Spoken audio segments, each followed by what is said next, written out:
YouTube continued to grow as a platform in the 2010s, we began to witness the holy miracle of the content farm. They had existed long before this, but thanks to things like cable cutting and the partner program. I mean, just imagine having kids. You could pay Time Warner Cable $100 a month so your kids can watch Nickelodeon, or hand them a tablet with all their favorite YouTubers on it for free. Kids playing with toys, fake pranks, Elsa and Spider-Man resetting their Wi-Fi. Kids love YouTubers, and unfortunately vice versa. Thus, YouTube began to prove itself as a source of much, in all senses, cheaper entertainment. Cable television would continue to lose numbers, especially with youth. The future was internet, but there was just one problem. TV is media that has been filtered through businesses, writers' rooms, commissioners, networks, multiple levels of oversight, all to create entertainment that can be as appealable to as large of a group as possible and at a consistent rate. Its entire goal is to attract and retain viewers by delivering content that is engaging or emotionally compelling, but YouTube is chaos. And that's the best part about it.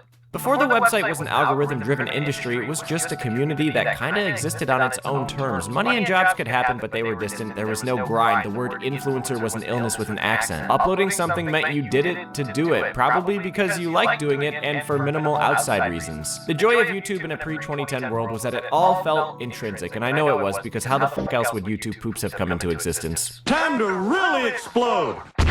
First three letters in the classic old slogan. It was a medium for whoever to make whatever, and for their very own why ever. Hopefully by the end of this video, you'll realize that that is the beauty of it, but for the sake of structure and keeping in the early 2010s, understand that with so many cable TV refugees, there was a large appetite for scripted, produced, studio-made, standardized entertainment, and YouTube would reward anyone who was going to make it.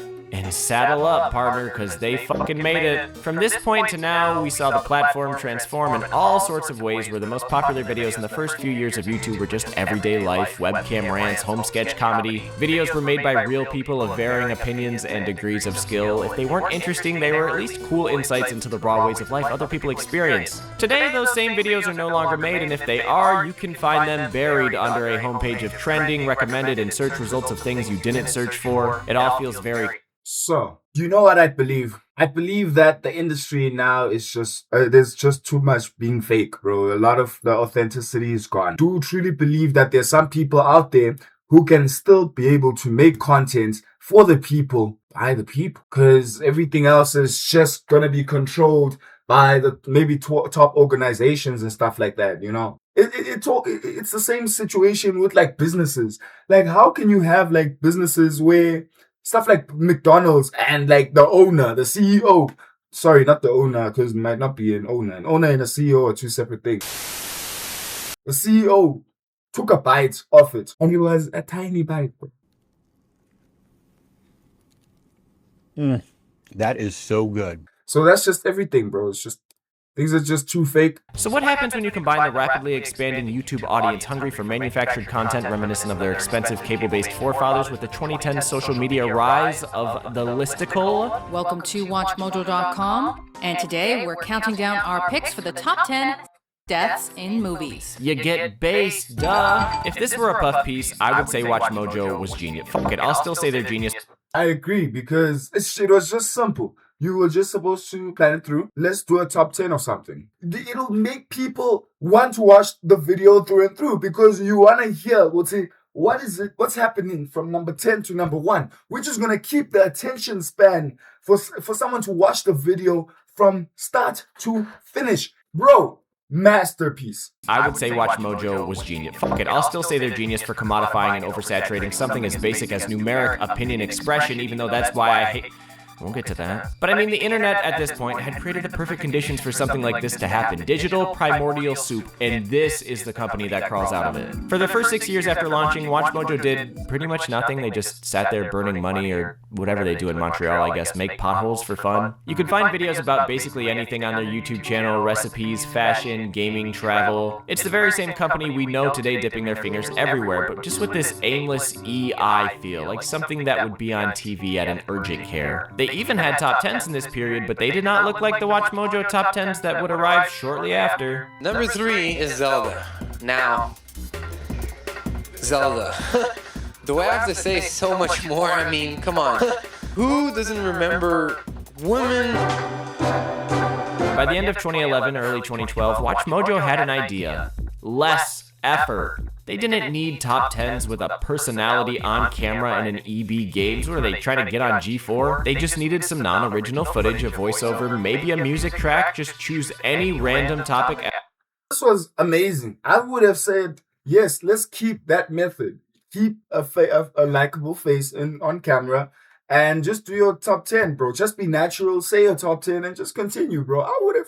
I don't understand. Okay, throw me some numbers. You'll always have to back it up, but people are far more interested in the number than the reason, at least with this setup, and if they tied it back to the community, it would be used to represent as many people as possible. Nobody could ever be mad, except they still would be because it's the internet. Boom, free engagement, comments galore. More people end up on their website to try and turn the tide of opinion in their favor and get lists they want to see made. Shit is low-key brilliant. They aren't alone with their list antics on YouTube. They aren't even alone on the internet, but their user tie-in that kept them nestled in so many communities. They were fueled entirely by suggestions on their website, only to then end up back in the suggestions on YouTube. WatchMojo invaded the related...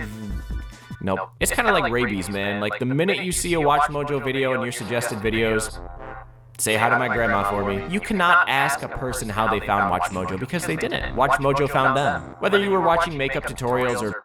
That is so true. That is so true. Musical covers or tech unboxings. As long as you were on YouTube, WatchMojo had an adjacent list for that, actually like 50. I mean, again, these aren't hard videos to make. They could easily upload 6 of them a day, so why wait for a small creator? Okay, this seems like a good time to maybe go anecdotal. Hi. Maybe it found them because it recommended to them. Oh, because remember that these devices listen to us. They've been listening to us for how many years at this point? You get what I'm saying? I just do believe that, you know, WatchMojo, you took the right opportunity at the right time and they were at the right place. They understood what needed to be done.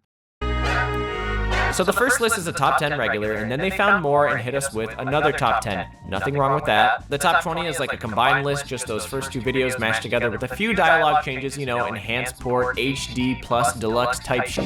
The top 30 is the same as the top 20, but they've added 10 more entries at the beginning, and you'll never believe what the top 50 is. Also, there's a quickie, a pre-short form era under 2-minute list with 0 voice lines. It's just kind of the ranking itself. Mind you, though, I'm not really on TikTok or other short form content places, and I'm told they're going just as nuts over there, so this entire video is without me getting into that because my sanity is running like GTA 6 on a 1030 phone. Here's the top 20 worst live performances of all time in October of 2024, less than a year later the top 30 in September of 2025, and in February of 2026 the top 50. This is in the duration of 16 months. In January of 2026 they also did the top 30 best and worst of all time, and you know what, credit to Rebecca because she at least re-recorded the whole thing even though the script is the same. It quickly became known as one of the worst covers of the anthem, with Roseanne Barr even claiming her infamous performance was better in comparison. But the real kicker is that the newest entry on any of these lists happened in 2023, 1 year before the fucking first time they started this entire line of discussion. They could have started with the top 50 if they really did their research then, but they didn't want to. They wanted to sell you the same video 4 times. What is the fucking point? Quantity over quality is in fact the point. And if it's not upsetting enough how little they care about what they're talking about, it should at least be upsetting that they can't even do it all in one concise video so as to not waste your time.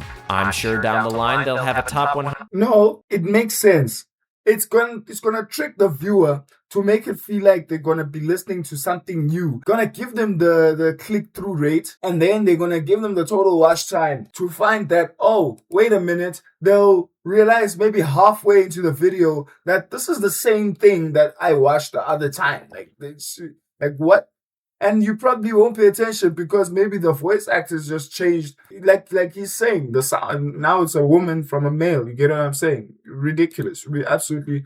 I find that kind of scummy. I won't lie to you. If you guys want to check out the rest of this video, I will make sure to leave it down in the link with the link in description below. For me, I do believe, I have come to my conclusion. Taking the time, the love to actually edit this content, you're just gonna reuse something back then and then you're just gonna rehash it. I've been Canula Tonez. Please make sure to subscribe, click on that notification bell. I'll see you guys in the next one.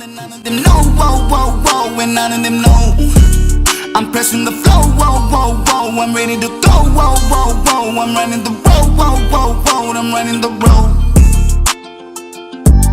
Yes, I've been moving.